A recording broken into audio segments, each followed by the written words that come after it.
अस्सलाम वालेकुम students, I am zain tabasum। Jain academy की जानिब से एक और न्यू वीडियो के साथ आप लोग की खिदमत में हाज़िर हूँ। इंशाल्लाह इस वीडियो में हम नेल्सन सेल जो है इसकी कंस्ट्रक्शन, इसमें जो रिएक्शन ये किस चीज़ के लिए यूज़ किया जाता है, इसका फ़ायदा क्या है और इसमें कौन से रिएक्शन होते हैं, स्पॉन्टेनियस होते हैं, नॉन स्पॉन्टेनियस होते हैं और ये किस चीज़ से बना होता है, ये सब चीज़ें आज हम इस वीडियो में डिस्कस करने वाले हैं। तो स्टार्ट करते हैं, लेकिन उससे पहले अगर आप लोग चैनल पे न्यू है तो आप लोग चैनल को ज़रूर सब्सक्राइब करें और साथ वाले बेल आइकन को भी लाजमी प्रेस करें ताकि आप लोगों को हर आने वाली न्यू वीडियो की अपडेट जो है वो मिल सके।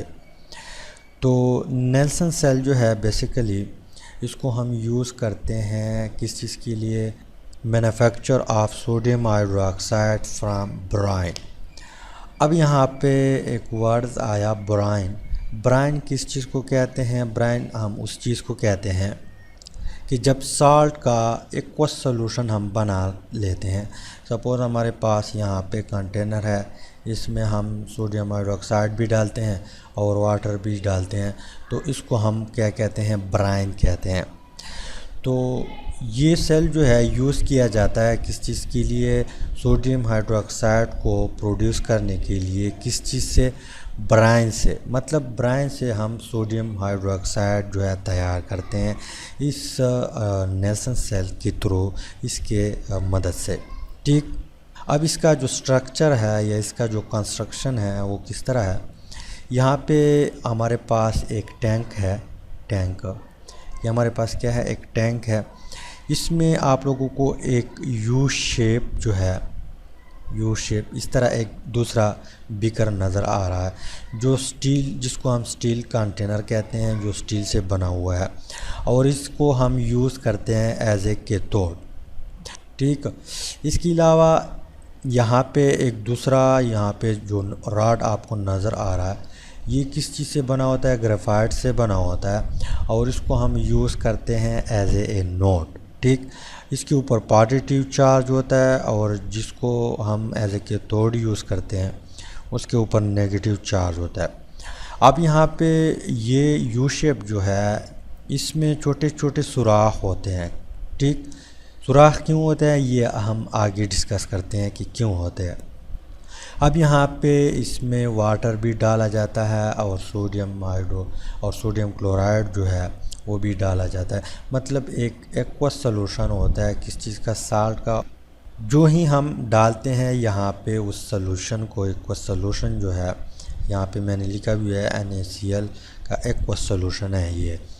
तो यहाँ पे रिएक्शन होते हैं, लेकिन रिएक्शन जो है प्रोसीड करने के लिए हम क्या करते हैं? इलेक्ट्रिसिटी प्रोवाइड करेंगे, इलेक्ट्रिसिटी सप्लाई करेंगे। क्यों सप्लाई करेंगे? क्योंकि यहाँ पे नॉन स्पॉन्टेनियस रिएक्शन होते हैं। ठीक, और नॉन स्पॉन्टेनियस रिएक्शन प्रोसीड करने के लिए आपको एनर्जी की ज़रूरत होती है और उस एनर्जी को हम किस चीज़ की शक्ल में देते हैं? इलेक्ट्रिसिटी की सूरत में। इलेक्ट्रिसिटी जो है उसको हम प्रोवाइड करते हैं यहाँ पे या सप्लाई करते हैं। उसके बाद इस NaCl जो है और वाटर जो है उसकी ब्रेक डाउन हो जाती है।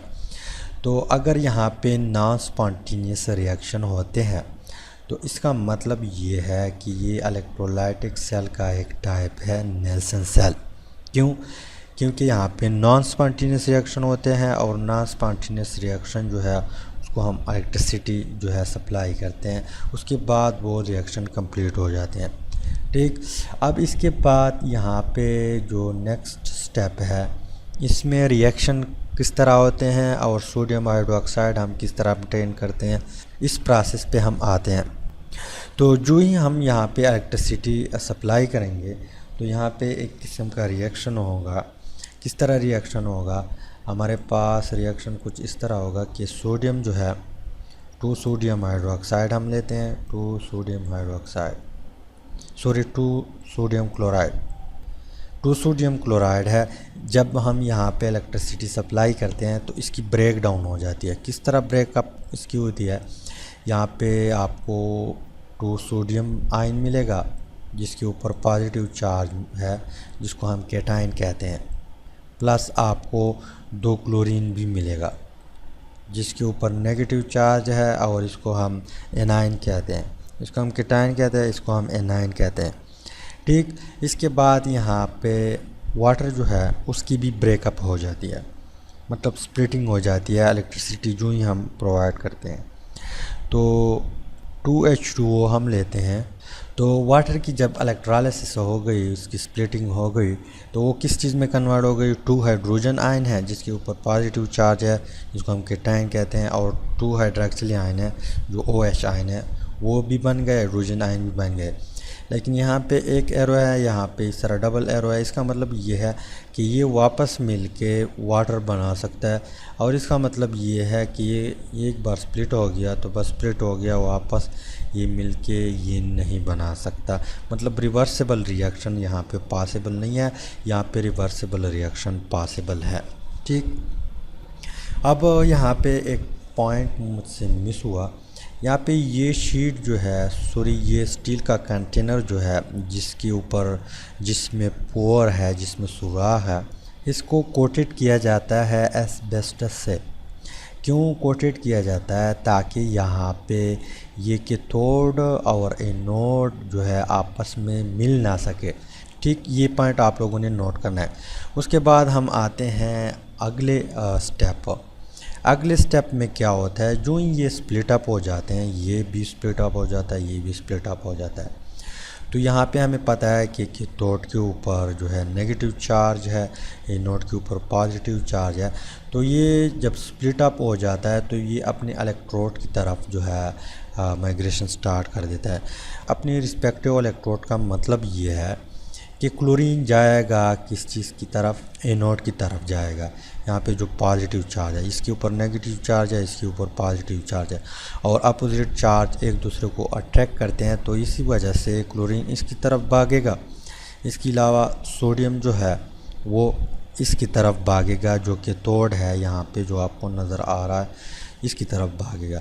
इसके अलावा हाइड्रोजन भी जो है इसकी तरफ भागेगा, और हाइड्रोक्सिल आयन भी इसकी तरफ भागेगा। उसके बाद क्या होगा कि क्लोरीन जब जाएगा इधर, यहाँ पे जो ही यहाँ पे पहुँचेगा तो एक रिएक्शन होगा। किस तरह रिएक्शन होगा?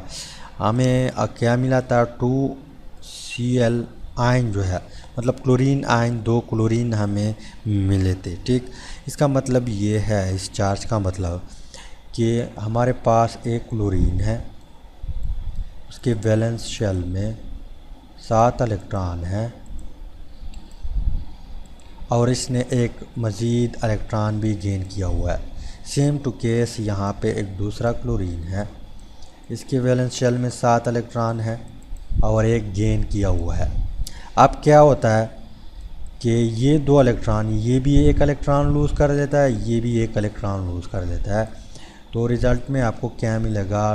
2 इलेक्ट्रॉन आपको मिलेंगे, और एक एक इलेक्ट्रॉन यहाँ पे कमी हो गई, तो ये और ये क्लोरीन एक एक इलेक्ट्रॉन शेयर करके यहाँ पे बॉन्ड बनाएगा। क्या बनाएगा? बॉन्ड बनाएगा। तो बॉन्ड किस तरह बनाएगा? इसके बीच एक कोवेलेंट बॉन्ड होगा और Cl2 बन जाएगा। तो Cl2 हमारे पास क्या है? एक स्टेबल मॉलिक्यूल है, जो कि किस फॉर्म में है, किस फॉर्म में एग्जिस्ट करता है? गैस फॉर्म में। तो गैस फॉर्म यहाँ पे जो क्लोरीन है वो निकल जाएगा, इससे रिमूव हो जाएगा। ठीक, अब यहाँ पे 2 इलेक्ट्रॉन रह गए। इसके अलावा यहाँ पे जो एक पॉइंट है, यहाँ पे ये रिएक्शन किस पे होता है? ये रिएक्शन हमारे पास एनोड पे होता है। एनोड पे जो होता है यहाँ पे लूजिंग ऑफ इलेक्ट्रॉन होता है। जब लूजिंग ऑफ इलेक्ट्रॉन होगा तो इसका मतलब ये है कि ये हमारे पास कौन सा रिएक्शन है? ऑक्सीडेशन रिएक्शन है। कौन सा रिएक्शन है? Oxidation reaction. तो एनोड के ऊपर कौन सा रिएक्शन होता है? ऑक्सीडेशन रिएक्शन होता है। 2 इलेक्ट्रॉन लूज़ करते हैं क्लोरीन, और स्टेबल क्लोरीन बन जाता है और वो रिमूव हो जाता है। ठीक, इसके बाद क्या होता है कि यहाँ पे हाइड्रोजन आयन भी है और सोडियम आयन भी है। ये दोनों इस यहाँ पे मौजूद है, और दोनों का कोशिश ये है कि ये 2 इलेक्ट्रॉन जो है हम गेन करके स्टेबल बन जाए। तो दोनों ही एक साथ पहुँच जाते हैं, लेकिन यहाँ पे मामला कुछ इस तरह होता है कि हाइड्रोजन जो है वो उसकी टेंडेंसी ज़्यादा है, वो क्या कर लेता है? 2 हाइड्रोजन आयन जो होते हैं वो दोनों इलेक्ट्रॉन जो है यहाँ पे गेन कर लेता है। सोडियम उसी तरह रह जाता है और हाइड्रोजन जो है दोनों इलेक्ट्रॉन गेन कर लेता है। तो आपके पास क्या मिलेगा, 2H एटम जो है, मतलब 2 एटम हाइड्रोजन के मिलेंगे। उसके बाद ये क्या करता है, हाइड्रोजन गैस, हाइड्रोजन मॉलिक्यूल जो है H2 वो बना लेता है। मतलब स्टेबल, यहाँ पे ये स्टेबल नहीं है, यहाँ पे स्टेबल है। इसका मतलब यहाँ पे जो 2 है, इसका मतलब ये है कि एक हाइड्रोजन प्लस दूसरा हाइड्रोजन, इसका मतलब ये है कि 2 हाइड्रोजन है। यहाँ पे हाइड्रोजन का मतलब ये है कि एक हाइड्रोजन ने दूसरे हाइड्रोजन से बॉन्ड बनाया हुआ है, कोवेलेंटली बॉन्डेड है। क्या है, कोवेलेंटली बॉन्डेड है। अब ये भी हमारे पास है, किस फॉर्म में है, किस फॉर्म में एग्जिस्ट करता है, गैस फॉर्म में है। तो ये यहाँ पे इस तरह निकलते निकलते इस साइड से ये भी रिमूव हो जाता है। ठीक, अब इसके बाद क्या होता है कि हाइड्रोजन भी निकल गया, इसके अलावा क्लोरीन भी निकल गया, इसका काम तो ख़त्म हुआ, इसका भी काम ख़त्म हुआ, इसका भी काम ख़त्म हुआ। अब 2 सोडियम जो है आयन बचे हुए हैं, 2 हाइड्रॉक्सिल आयन बचे हुए हैं। तो ये क्या करता है, ये इस तरह कारोबार करता है कि 2NaCl जो है प्लस ये रिएक्शन करता है किस चीज़ से, 2OH आयन से। अब यहाँ पे सोडियम के पास इलेक्ट्रॉन की कमी है, इस जो है इसके पास इलेक्ट्रॉन ज़्यादा है। तो ये आपस में रिएक्ट करके क्या बना लेता है, 2NaOH, मतलब 2 सोडियम हाइड्रो ऑक्साइड जो है, जो सोडा है हमारे पास, वो यहाँ पे क्रिएट हो जाता है। क्या हो जाता है, वो यहाँ पे क्रिएट हो जाता है। ठीक, अब जो ही सोडियम हाइड्रोक्साइड यहाँ पे प्रोड्यूस हो जाते हैं, तो यहाँ पे छोटे छोटे सुराख होते हैं। उस सुराख के थ्रू ये इस तरह निकलते हैं। क्या करते हैं, उस सुराखों के थ्रू ये बाहर निकलते हैं इस बीकर से या इसके तोड़ कंटेनर से। उसके बाद यहाँ पे जम जाते हैं और उसके बाद यहाँ पे हम ऑब्टेन कर लेते हैं। ठीक, लेकिन यहाँ पे एक और पॉइंट नोट करें कि यहाँ पे जो दोनों रिएक्शन है, यहाँ पे रिडक्शन रिएक्शन होता है। कौन सा रिएक्शन, रिडक्शन रिएक्शन। क्यों रिडक्शन रिएक्शन होता है, क्योंकि यहाँ पे गेनिंग ऑफ इलेक्ट्रॉन होता है। यहाँ पे हाइड्रोजन गेन कर लेता है, यहाँ पे सोडियम गेन कर लेता है।